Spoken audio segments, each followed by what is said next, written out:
না না না কি হলো, কে ঢুকছে এত? ও তোমরা না না তোমাদের না দাদা বাইকটা এখন করে নি, নিয়ে নাও বাইকটা নিয়ে নাও। দিদি বাইকটা এখন করে নাও। হ্যাঁ ঠিক আছে ঠিক আছে, আমরা একটু ছবি করে নিলাম শুধু, ব্যাস।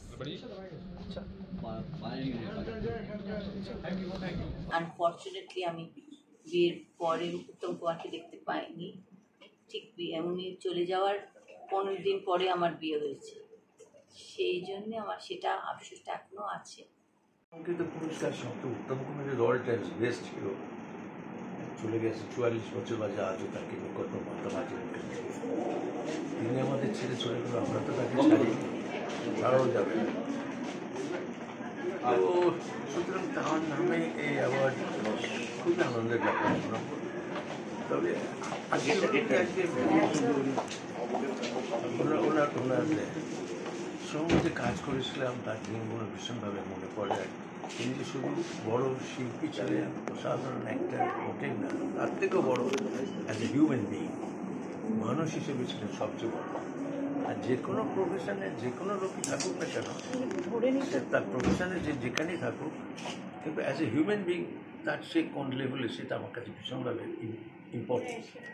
তো ওই জায়গায় ওনাকে আমি সাংঘাতিক শ্রদ্ধার চোখে দেখি, নিজের দাদার মতন আমরা দেখি। কারণ জীবনে প্রথম যখন ছবি করতে গেছিলাম, ওই রকম মধ্যভবনে তখন আমি নতুন, কিন্তু ঠিক বড়ো ভাই ছোটো ভাইকে যেরকম করে আগলে রাখেছি সেভাবে আগলে রেখেছিলেন। করিস না সেভাবে হলো মৌচাক শুরু করেছিলেন।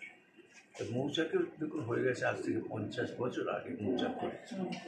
আজও কিন্তু সেই সমানভাবে সেই মৌচাক আজও যে কোনো ছেলে মেয়েদের কাছে বা বাপ মা ভাই বোন সকলের কাছে ঠিক ততখানি একটা অ্যাকসেপ্টেবল ফিল মনে আছে। উত্তমদার সঙ্গে কাজ করেছি, শিখেছি, ওনার সঙ্গে কাজ করে দেখেছি। কারণ আমি অনেক কিছু শিখে টিকে আসি, দেখে দেখে যা শেখা। তো দেখে এইসব বড় বড় শিল্পীদের সঙ্গে কাজ করেছি, বড় বড় শিল্পীদের সঙ্গে কাজ করে ওদের সঙ্গে কাজ করতে করতে করতে করতে যা শিখেছি সেটাই আমি শেখা। আজকের দিনটা অনেক বেশি আনন্দ করা যেত, কিন্তু পারিপার্শ্বিক ব্যাপারটা এমন হয়ে আছে যাচ্ছে যে ঠিক যতটা আনন্দ করার কথা ঠিক তত সেভাবে আনন্দ করতে পারছি না বলে মন খারাপ লাগছে। দাদা এই আন্দোলনের তুমিও সোচ্চার হয়েছিলে? আমি ডেফিনেটলি আমি তো প্রথম দিনেই গিয়ে বলেছিলাম, আমি তো আর্টিস্ট ফোরামের প্রেসিডেন্ট, বলেছিল আর্টিস্ট ফোরামের সঙ্গে on behalf of artist forum যারা যারা যারা যুক্ত আছে এইসব ব্যাপারের সঙ্গে, যারা এই নারকীয় ঘটনার সঙ্গে যারা যুক্ত, তাদের যাতে দৃষ্টান্তমূলক শাস্তি পায় তারা, সেটাই আমি চাই, সেই কথাই বলেছি। দিদি কি বলবেন আজকে, দাদার এরকম সবসময় পাশে থাকা? তো হ্যাঁ আমি তো বলতে অভ্যস্ত নই, তা শুনতে অভ্যস্ত, ভালো লাগে। আপনার এখানে এসে ভীষণ ভালো লাগছে।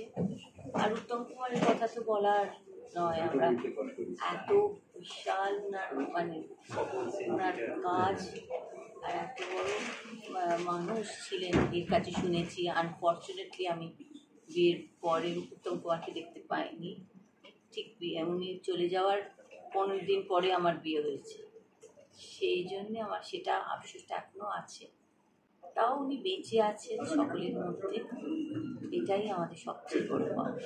দাদা শেষ একটাই প্রশ্ন, এই দিনগুলো দিদি পাশে না থাকলে কি অসম্পূর্ণ থাকে, অসম্পূর্ণ লাগে খানিকটা?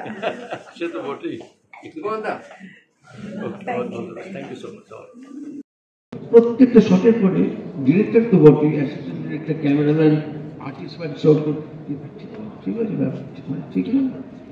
আমাদের মতন লোককে যারা কেউ কিছু জানে তাকে পর্যন্ত জিজ্ঞেস করে ঠিক হয়ে গেছে, আমি কি করবো, ঠিক পাগল লাগে।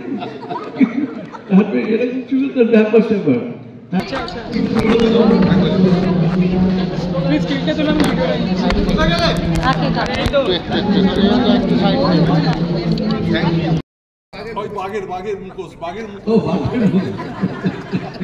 দেখুন আর উত্তমদাকে যে ডায়লগ সে কিন্তু বলবো না, কাকে আর কি ডায়লগে বলতে বলতে লঙ্কায় রাবণ বললো এগুলো কিন্তু বিধবা বুঝছেন, একটা কোনো রেডিমেন্স এসছে, কোনো মিলই নেই। এটা ওনার ডায়লগ থ্রু, ওনার পজ, ওনার অ্যাক্টিং, আর কত বড় বলে শেষ করেন।